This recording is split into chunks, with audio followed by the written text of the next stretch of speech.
ಶಾಲೆಗಳಲ್ಲಿ ಆನ್ಲೈನ್ ತರಗತಿಗಳನ್ನು ನಡೆಸುವಂತೆ ಪ್ರಧಾನಿ ನರೇಂದ್ರ ಮೋದಿ ಸಲಹೆಗೆ ಖಾಸಗಿ ಶಾಲಾ ಒಕ್ಕೂಟ ವಿರೋಧ ವ್ಯಕ್ತಪಡಿಸಿದೆ. ಕೋವಿಡ್ ಕಾಲದಲ್ಲಿ ಶಿಕ್ಷಣ ಹಿನ್ನಡೆಯಾಗಿದೆ. ಶಿಕ್ಷಣ ವಿಚಾರದಲ್ಲಿ ಆನ್ಲೈನ್ ತರಗತಿಗಳನ್ನು ನಡೆಸಿದರೆ ಗುಣಮಟ್ಟದ ಶಿಕ್ಷಣ ಕುಸಿಯುವ ಆತಂಕ ಇದೆ. ಚಿನ್ನ ಖರೀದಿ, ಪೆಟ್ರೋಲ್, ಡೀಸೆಲ್ ಕಡಿಮೆ ಬಳಸುವಂತೆ ಸಲಹೆಯನ್ನ ನಾವು ಸ್ವಾಗತ ಮಾಡ್ತೇವೆ. ಆದರೆ ಶಾಲೆಗಳಲ್ಲಿ ಆನ್ಲೈನ್ ತರಗತಿ ನಡೆಸಲು ನಮ್ಮ ವಿರೋಧ ಇದೆ. ಶಾಲೆ ಪ್ರಾರಂಭವಾಗಲು 20 ದಿನಗಳು ಬಾಕಿ ಇದೆ. ಇದರ ಮಧ್ಯೆ ಶಾಲೆಗಳಲ್ಲಿ ಆನ್ಲೈನ್ ತರಗತಿಗೆ ಸಲಹೆ ನೀಡಿರೋದು ಸರಿಯಲ್ಲ ಅಂತ ಖಾಸಗಿ ಶಾಲಾ ಒಕ್ಕೂಟ ಕೃಪಾ ಅಧ್ಯಕ್ಷ ಲೋಕೇಶ್ ತಾಳಿಕಟ್ಟೆ ಹೇಳಿದರು. ಕೃಪಾ ಸಂಘಟನೆ ಮಾನ್ಯ ಪ್ರಧಾನಮಂತ್ರಿಗಳು ನಿನ್ನೆ ಒಂದು ಸ್ಟೇಟ್ಮೆಂಟ್ ಅನ್ನು ಮಾಡಿದ್ದಾರೆ. ಸೊ ಅದು ಜನಗಳಿಗೇನೆ ಬಿಟ್ಟಿದ್ದಾರೆ, ನಿಜ, ಅದು ಒಪ್ಕೊಳ್ತೀವಿ.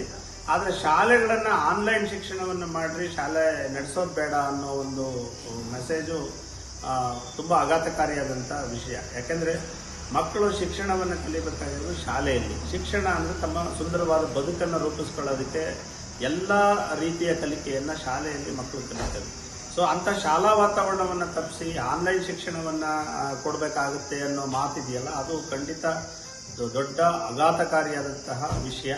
ಸೊ ಇದನ್ನು ನಾವು ಕೃಪಾ ಸಂಘಟನೆಯಿಂದ ಖಂಡಿಸ್ತೀವಿ ಮತ್ತು ಈ ರೀತಿಯ ಬೆಳವಣಿಗೆಯನ್ನು ನಾವು ಒಪ್ಪೋದಿಲ್ಲ. ಯಾಕೆ ಅಂತಂದರೆ ಕೋವಿಡ್ ಸಂದರ್ಭದಲ್ಲಿ ಅಂತಹ ಮಹಾಮಾರಿ ರೋಗ ಇದ್ದಾಗಲೂ ಕೂಡ ನೀವು 2 ವರ್ಷ ನೀವು ಆನ್ಲೈನ್ ಶಿಕ್ಷಣವನ್ನು ಕೊಡಿ ಅಂತ ಹೇಳ್ಬಿಟ್ಟು ಏನು ಇದನ್ನು ಆದೇಶಗಳನ್ನು ಮಾಡಿ ಮಕ್ಕಳ ಶಿಕ್ಷಣವನ್ನು ಸಂಪೂರ್ಣವಾಗಿ ಹಾಳಾಗುವ ಹಾಗೆ ಆಗಿತ್ತು. ಸೊ ಅದರ ಎಲ್ಲ ರಿಪೋರ್ಟ್ಸ್ಗಳು ನಮ್ಮ ಕಣ್ಣಿಂದ ಇದ್ದಾವೆ. ಆ 2 ವರ್ಷದ ವಿದ್ಯಾರ್ಥಿಗಳನ್ನು ನಾವು ಕೋವಿಡ್ ಟೈಮ್ನ ವಿದ್ಯಾರ್ಥಿಗಳು ಅಂತಲೂ ಕೂಡ ನಾವು ಕರೆಯುವಂಥ ಪರಿಸ್ಥಿತಿಗೆ ಹೋಗಿದ್ದೀವಿ. ಸೊ ನೀವು ಬೇರೆ ವಿಷಯಗಳನ್ನ, ಪೆಟ್ರೋಲು ಮತ್ತು ಡೀಸೆಲ್ನ ಕಾರಣವನ್ನು ಇಟ್ಕೊಂಡು ಬೇರೆ ವಿಚಾರಕ್ಕೆ ಹೇಳಿರೋದನ್ನು ನಾವು ಸ್ವಾಗತ ಮಾಡ್ತೀವಿ. ಆದರೆ ಎಜುಕೇಷನ್ಸ್ ವಿಚಾರದಲ್ಲಿ ಯಾವುದೇ ಕಾರಣದಿಂದ ಮಕ್ಕಳಿಗೆ ಶಾಲಾ ಶಿಕ್ಷಣದಿಂದ ವಂಚನೆ ಆಗೋದು ಬೇಡ. ಅದಕ್ಕೆ ಪ್ರೈಮರಿ ಇಂಪಾರ್ಟೆನ್ಸನ್ನು ಕೊಡಬೇಕಾಗುತ್ತೆ. ಶಿಕ್ಷಣ ಬಹಳ ಮುಖ್ಯ. ಈ ದೇಶದ ಭವಿಷ್ಯ ರೂಪಿಸಬೇಕು ಅಂದರೆ ಶಿಕ್ಷಣ ಬಹಳ ಮುಖ್ಯ ಆಗುತ್ತೆ. ಸೊ ಆ ನಿಟ್ಟಿನಲ್ಲಿ ಪ್ರಧಾನಮಂತ್ರಿಗಳು ಚಿಂತನೆ ಮಾಡಬೇಕಾಗುತ್ತೆ. ಯಾವುದೇ ಕಾರಣದಿಂದ ಆನ್ಲೈನ್ ಶಿಕ್ಷಣವನ್ನು ಕೃಪಾ ಸಂಘಟನೆ ಸಾರಾಸಗಟಾಗಿ ವಿರೋಧವನ್ನು ಮಾಡುತ್ತೆ ಮತ್ತು ಖಂಡಿಸುತ್ತೆ. ಸೊ ರೆಗ್ಯುಲರ್ ಎಜುಕೇಷನ್ಸು ಶಾಲಾ ಶಿಕ್ಷಣದಲ್ಲೇ ನಡೀಲಿ ಅಂತ ಹೇಳ್ಬಿಟ್ಟು ನಾವು ಈ ಮೂಲಕ. ಸುಪ್ರೀಂ ಕೋರ್ಟ್ ಗ್ರೇಟರ್ ಬೆಂಗಳೂರು ಪ್ರಾಧಿಕಾರದ ಅಡಿಯಲ್ಲಿರುವ 5 ನಗರ ಪಾಲಿಕೆಗಳಿಗೆ ಚುನಾವಣೆಗಳನ್ನು ಜೂನ್ ವೇಳೆಗೆ ಪೂರ್ಣಗೊಳಿಸಬೇಕು ಅಂತ ನಿರ್ದೇಶನ ನೀಡಿತ್ತು. ಆದರೆ ಸರ್ಕಾರ ಮತದಾರರ ಪಟ್ಟಿಯ ವಿಶೇಷ ಪರಿಷ್ಕರಣೆ ಮತ್ತು ಜನಗಣತಿ 2026ರ ಕೆಲಸದಲ್ಲಿ ಸಿಬ್ಬಂದಿ ತೊಡಗಿಸಿಕೊಂಡಿರುವುದರಿಂದ ಹೆಚ್ಚಿನ ಸಮಯಾವಕಾಶ ಕೋರಿದೆ.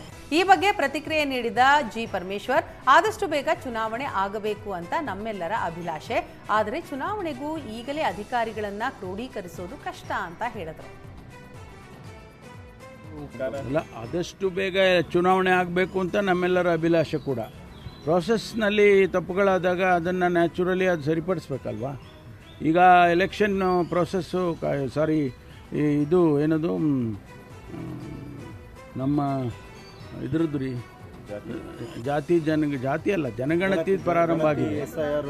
ಜನಗಣತಿ ಪ್ರಾರಂಭ ಆಗಿರುವಂಥ ಸಂದರ್ಭದಲ್ಲಿ ನೀವು ಚುನಾವಣೆ ಮಾಡಬೇಕು ಅಂದರೆ ಅಧಿಕಾರಿಗಳನ್ನ ಒದಗಿಸ್ಬೇಕಲ್ಲ. ಅಷ್ಟೊಂದು ಸಂಖ್ಯೆಯಲ್ಲಿ ಅಧಿಕಾರಿಗಳನ್ನು ನೀವು ಕ್ರೋಢೀಕರಿಸೋದಕ್ಕೆ ಕಷ್ಟ ಆಗ್ಬೋದು ಅಂತೇಳಿ ಹೇಳಿದ್ದಾರೆ.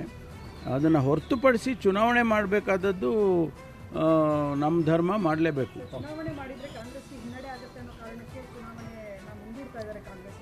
ನೋಡಿ, ಏನೋ ಹೇಳ್ತಾರಲ್ಲ, ಊರಿಗೆ ಮುಂಚೆನೇ ಎಲ್ಲ ಏನೋ ಹೇಳಿದ್ರು ಅಂತ, ಮಗು ಊಟಕ್ಕೆ ಮುಂಚೆನೇ ಕುಲ ವಿವರಿಸಿದ್ರು ಅನ್ನೋ ಥರ ಇವರು ಚುನಾವಣೆ ರಿಸಲ್ಟ್ಸೇ ಇವರೇ ಹೇಳಕ್ಕೆ ಶುರು ಮಾಡಿಬಿಟ್ರೆ ಹೆಂಗಾಗುತ್ತೆ?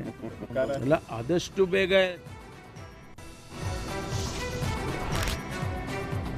ಗ್ಯಾಸ್ ಟ್ರಬಲ್ ಆಯಿತು. ಬಂಕ್ಗಳಲ್ಲಿ ಈಗ ಪೆಟ್ರೋಲ್, ಡೀಸೆಲ್ ಕೊರತೆಯಾಗಿದೆ. 2 ದಿನದಿಂದ ತೈಲ ಪೂರೈಕೆ ಇಲ್ಲದೆ ಬಂಕ್ಗಳಲ್ಲಿ ನೋ ಸ್ಟಾಕ್ ಬೋರ್ಡ್ ಹಾಕಲಾಗಿದೆ. ಕಾಮಾಕ್ಷಿಪಾಳ್ಯದ ಭಾರತ್ ಪೆಟ್ರೋಲ್ ಬಂಕ್ ಕ್ಲೋಸ್ ಮಾಡಲಾಗಿದೆ. ಮುಂಗಡವಾಗಿ ಹಣ ಕೊಟ್ಟರೂ ಪೆಟ್ರೋಲ್, ಡೀಸೆಲ್ ಸಿಗ್ತಾ ಇಲ್ಲ.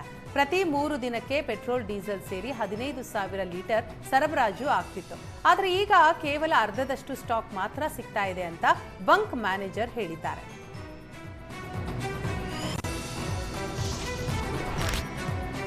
ರಸ್ತೆಯಲ್ಲಿ ಮೈ ಮರೆತು ಫೋನ್ನಲ್ಲಿ ಮಾತನಾಡುತ್ತಾ ತಿರುಗುವ ಮುನ್ನ ಎಚ್ಚರವಾಗಿರಿ.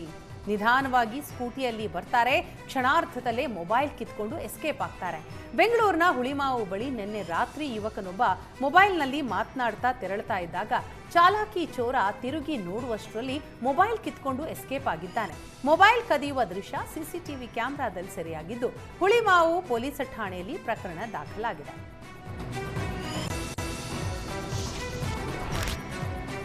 ರೈತರ ಜಮೀನಿಗೆ ದಾರಿ ಬಿಡದೆ ಕಾಂಪೌಂಡ್ ನಿರ್ಮಾಣ ಮಾಡ್ತಾ ಇದ್ದ ಮಂಡ್ಯದ ಬಣ್ಣೇನಹಳ್ಳಿಯ ಮೆಗಾ ಫುಡ್ ಪಾರ್ಕ್ ಅಧಿಕಾರಿಗಳಿಗೆ ಶಾಸಕ ಎಚ್.ಟಿ. ಮಂಜು ಕ್ಲಾಸ್ ತೆಗೆದುಕೊಂಡಿದ್ದಾರೆ.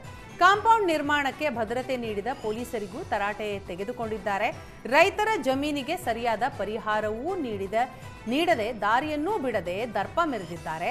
ರೈತರ ಜಮೀನಿಗೆ ದಾರಿ ಬಿಡೋವರೆಗೂ ಕಾಂಪೌಂಡ್ ನಿರ್ಮಿಸದಂತೆ ಫುಡ್ ಪಾರ್ಕ್ ಅಧಿಕಾರಿಗಳಿಗೆ ತಾಕೀತು ಮಾಡಿದ್ದಾರೆ. ಬೇಕಿದ್ರೆ ರೈತರನ್ನ ಹಾಗೂ ನನ್ನನ್ನ ಅರೆಸ್ಟ್ ಮಾಡಿಸೋ ಪವರ್ ಇದೆ, ಮಾಡಿಸು.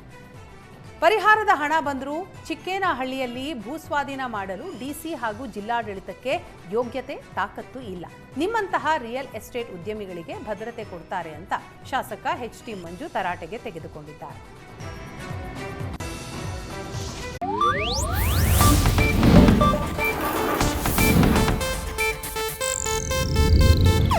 ಇದು ಏಷ್ಯಾನೆಟ್ ನ್ಯೂಸ್ ನೆಟ್ವರ್ಕ್ ಪ್ರಸ್ತುತಿ.